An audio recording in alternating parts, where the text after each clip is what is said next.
करो करो सिंगार कार्तिकवा में। आई आई है तुलसा आंगनवा में, करो करो सिंगार कार्तिकवा में, करो करो सिंगार कार्तिकवा में। अरे रोड़ी लगाओ हल्दी लगाओ, रोड़ी लगाओ हल्दी लगाओ, अरे धुपिया सुलगाओ आंगनवा में, धुपिया सुलगाओ आंगनवा में। करो करो सिंगार कार्तिकवा में, करो करो सिंगार कार्तिकवा में। आई आई आंगनवा में, आई आई है तुलसा आंगनवा में, करो करो सिंगार कार्तिकवा में, करो करो सिंगार कार्तिकवा में। सिंदूरा लगाओ बिंदिया लगाओ, सिंदूरा लगाओ बिंदिया लगाओ, सिंदूरा लगाओ बिंदिया लगाओ, और चुन्नी ओढ़ाओ कार्तिकवा में, चुनरी ओढ़ाओ आंगनवा में।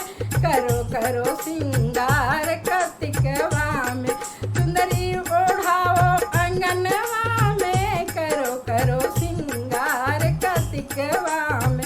तुलसा आई आंगनवा में, करो करो सिंगार कार्तिकवा में, करो करो सिंगार कार्तिकवा में। अरे हलवा चढ़ाए दो पूड़ी बनाए लो, हलवा चढ़ाए दो पूड़ी बनाए लो, अरे लड़वा के भोग, अरे लड्डू का भोग लगाओ कार्तिकवा में, लड्डू का भोग लगाओ आंगनवा में। आई आई है तुलसा आंगनवा में, आई आई है तुलसा आंगनवा में, लड्डू का भोग लगाओ आंगनवा में। आई आई है तुलसा आंगनवा में, करो करो करो करो सिंगार कार्तिकवा में, करो करो सिंगार कार्तिकवा में।